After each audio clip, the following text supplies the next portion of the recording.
Hey guys, Banana Luck here and welcome back to another Watcher of Realms video. So, Immortal Codex is live as of Monday. So, we do see a new boss this time around. So, there's the Conqueror, there's the Styx, and then there's the Hellfire Emperor, which is basically Socadins. So, yeah, that's gonna start in a few days' time, and by the time this video goes live, it should be in time with when the Hellfire Emperor challenge starts. So I'm gonna be talking through that today. The heroes that I'll recommend, whether you are a free-to-play player or whether you're a pay-to-win player, then because the sky's your limit then. So I think on the game news somewhere here, yeah. There's the announcement, new Immortal Codex boss, the Hellfire Emperor. So what's the objective of this Immortal Codex? You basically don't have to attack the boss. You just have to defend against the Fire Seekers and Fire Fanatics who sacrifice themselves to the Emperor, increases his attack. And he also periodically does damage to all heroes on the battlefield. So the HP will decrease of these minions, and if they're blocked by a hero, the rate will increase even further. On death, they will cause damage to the Hellfire Emperor, and then the Spirits of Vigor will heal the nearest hero. So that means no matter what, you should be blocking them and trying to sustain your heroes as long as possible. So yeah, of course, the strategies that are going to work are going to be defense reduction, so damage reduction, shields, invincibility, which is the unyielding states over here, and also control. Yeah, these are the heroes they recommend, but we won't run through that. We're just going to go straight into our hero pool and talk about what we have.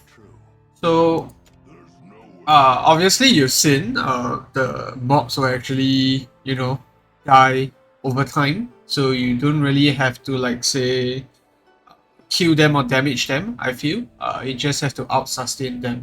So let's talk about the free-to-play players first. So I think first hero that, unit that goes without saying is Olague. So Olague is definitely a must in this Immortal Codex. I think even if you are, pay to win, Olague is probably going to be one of your top picks as well. So this is why I have him on gear, but the reason why I say he's a top pick is because of this. Silver Shield, which we've covered plenty of times. Every 11 seconds he creates a shield. It goes to 85% of his max HP. So this refreshes every 11 seconds. It's not like a one-off thing. So even if the shield is not depleted, Olague will refresh it. So that's what makes it so valuable for you to, use Olague, because he just self-sustains himself very well. And you've seen also in the description earlier, there's some mobs that will heal up the heroes. So that will help Olague, even if let's say like the hero is being overwhelmed or the Fire Emperor is doing too much damage with his AoE spells. So Olague is a must pick. You definitely do not want him to use his ultimate in this game mode. Reason being that there's not much healing coming out, so definitely Olague shouldn't be using his ulti then, because the silver shield won't proc if that's the case.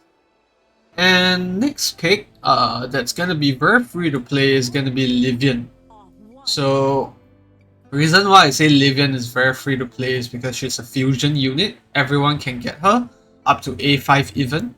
And yeah, she only has 3 blocks if I'm not wrong. The usual heroes, where can I see that? Okay, should be the usual 3 blocks, because I don't see any other details here. 3 blocks.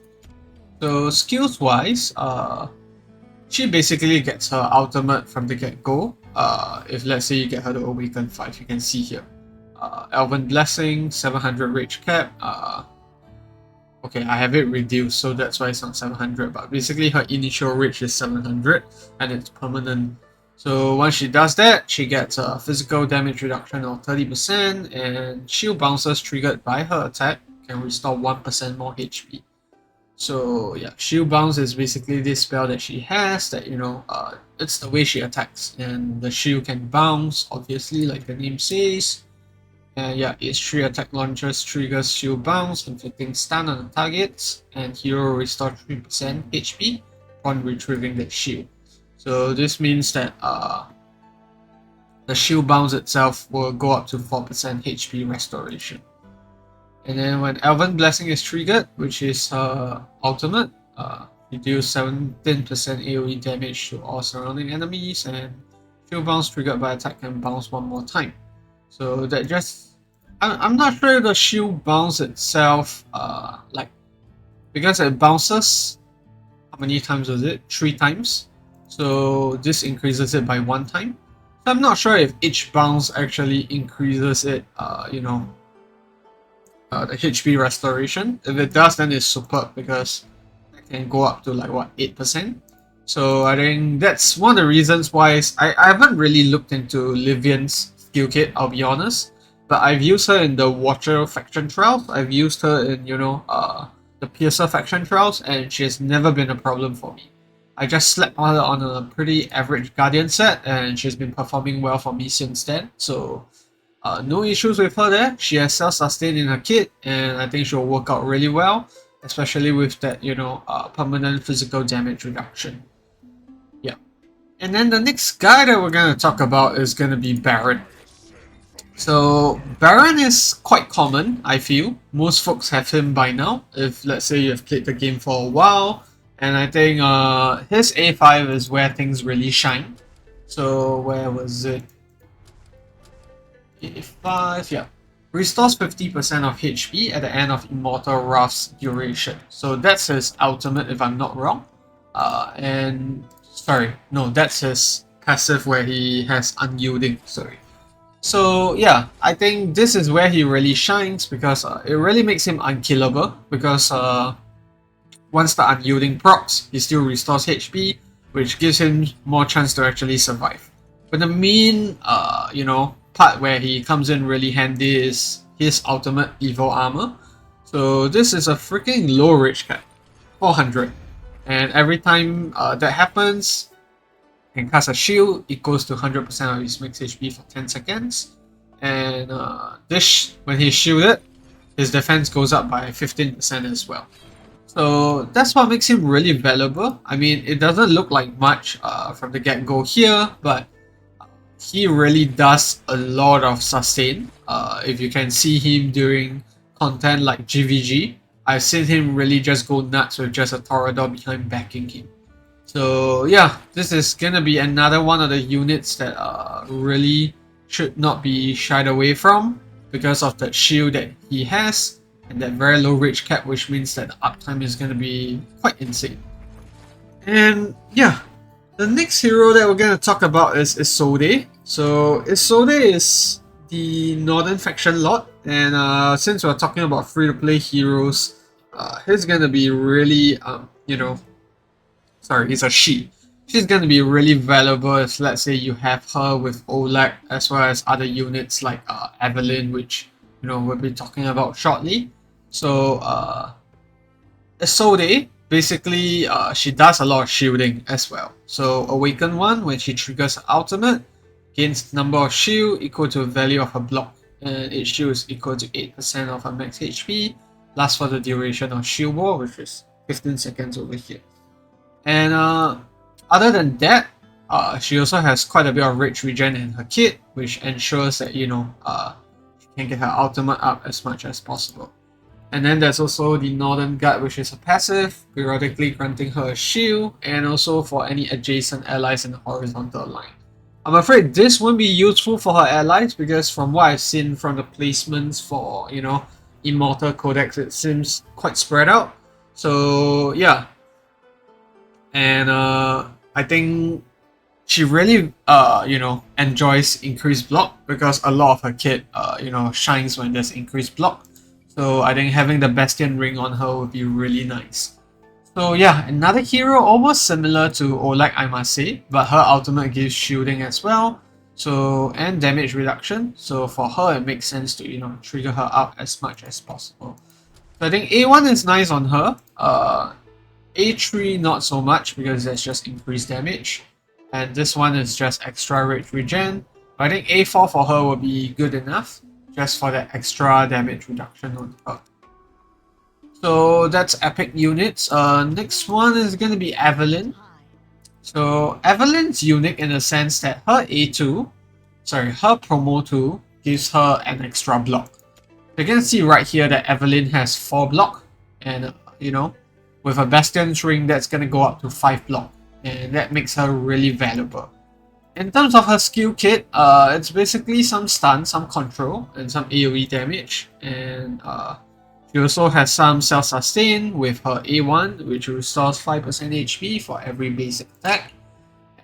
Yeah, this is just, permanent defense increase. So she's no shiny hero by any chance, but I think she does work really well with Isolde, given that they are both Northern Faction units.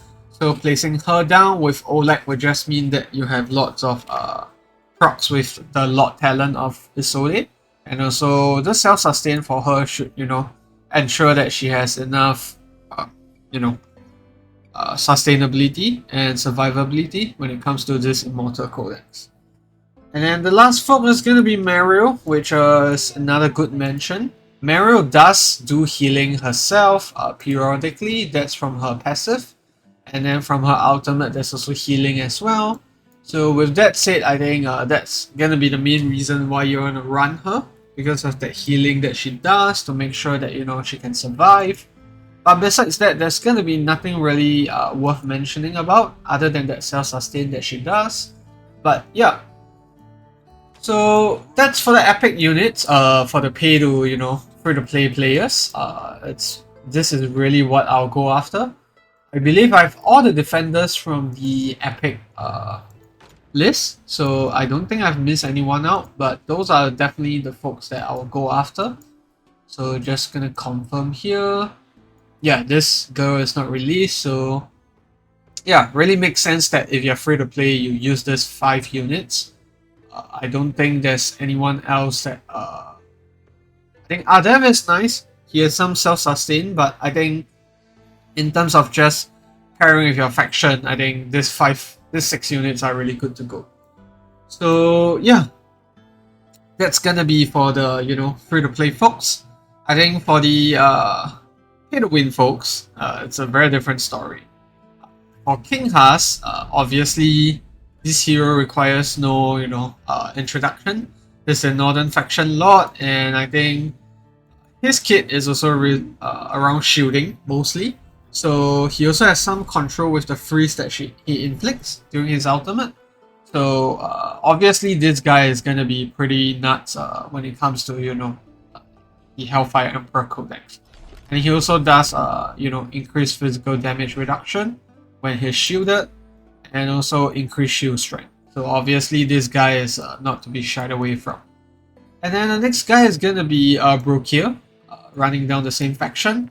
So I do have Brokkir as well. He's gonna be one of my go-to units, and he also has a shield when he casts his ultimate, and the freeze effect that he applies to people around him is gonna be applied to him as well. And then he also has a chance to freeze enemies whenever they attack him. And when he's frozen, this chance increases as well. So last but not least, he has a unyielding effect as well. When he receives fatal damage for the first time, he gains freeze and becomes immune to all damage.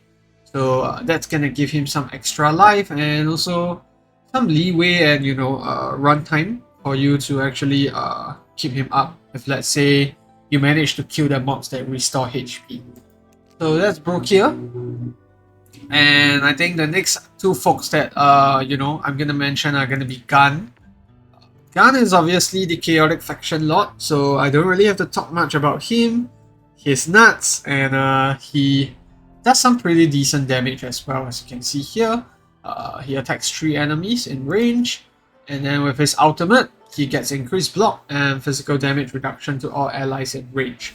So this is pretty nuts for Hellfire Emperor, given the fact that block is really important here. Units that get blocked actually take increased damage as they slowly wind down. So it just makes more sense that you get extra block. And he also has this damage spell, which is called Frantic Retribution. Taking damage has a 15% chance to attack 10 enemies ahead of him, dealing a max of 500% AoE damage. And then last but not least, he sort of has an unyielding spell. Triggers when his HP drops below 30%, and there's a cooldown on this. So that means that this can get triggered repeatedly. So this reduces damage that he takes down to 10% as long as the damage taken is less than 25% of his max HP. So Ghan is obviously gonna be a staple pick if you get him, because I can see him just outscaling the other units like Brokkir for instance, or even Aveline for sure. So yeah, I'm definitely gonna use him because I have him in my arsenal. And then the next focus is gonna be Regulus, everyone's most hated defender, because his animation looks like you just summon Ajax. So this guy doesn't really have much healing in his kit actually, I realize. But he does have some pretty nice reach regen. He does have this ultimate which, increases his max HP and shares damage around him. He also has some stun in his kit, and last but not least, some unyielding effect from his Lionheart spell. So there's no healing from him, which is why I'm a bit, cautious about using him. I think the only time that he gets healing is for his A5, when he triggers Lionheart, which is his unyielding spell. He restores his HP to full after that. So unless you're gonna run some artifact on him that heals him, I'm finding it a bit hard to recommend him.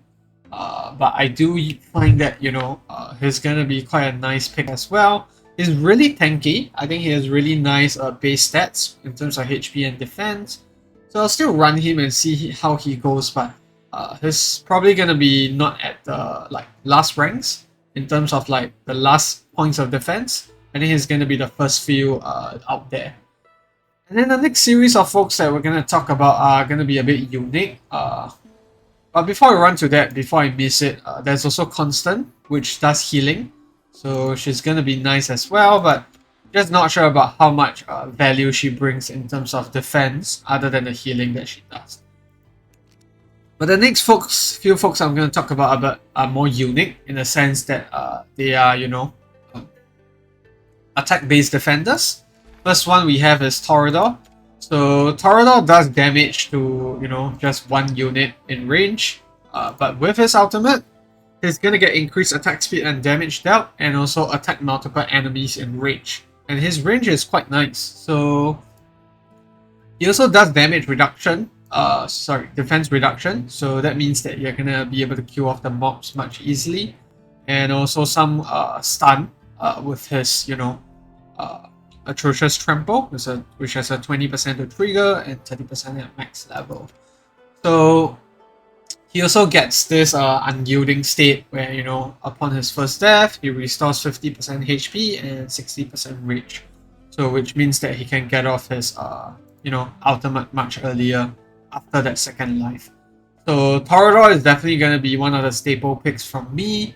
I'm going to equip the artifact on him that actually gives him increased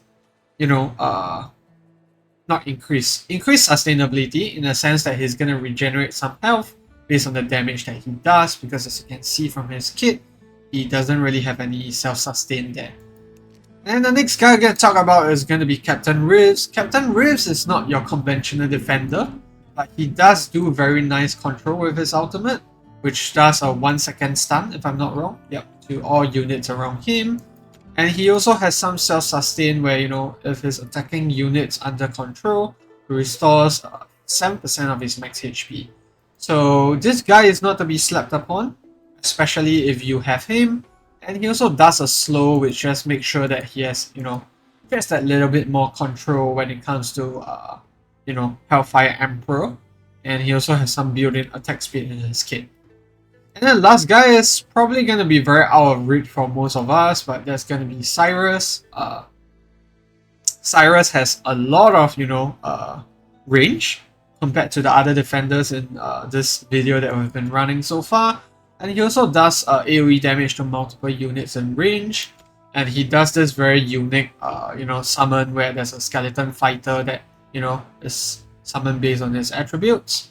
And immediately when he's summoned, he also summons a skeleton warrior ahead of him. and this can also block units. And the skeletons that he summons will also absorb some of the damage, just to make sure that he has more self-sustain. And then when the HP of his summons drop below 50%, their attributes will also increase. So it's a no-brainer that Cyrus is obviously going to be useful here. He's not going to be, you know, blocking units to death, but I think he's going to be attacking them instead. So he's going to be like Torodor, where he needs that unique artifact that, you know, restores HP based on the damage that they do. So yeah, that's gonna be it for the video. Pretty long one, covering the, you know, pay-to-win units as well as the free-to-play units. I'm not gonna talk about some units like Ashor and Orim, because these are the guys that you're probably gonna have to really use only if you have, you know, nothing left in your arsenal. But I think most of us out there should have plenty of defenders to spare. So pretty long video, but I hope it was helpful, and that's gonna be it for the video. If you found it helpful, feel free to leave a like or subscribe. If you have any questions, leave it in the comment section below. And I'll see you in the next video, and good luck on the Hellfire Emperor Immortal Codex. Goodbye.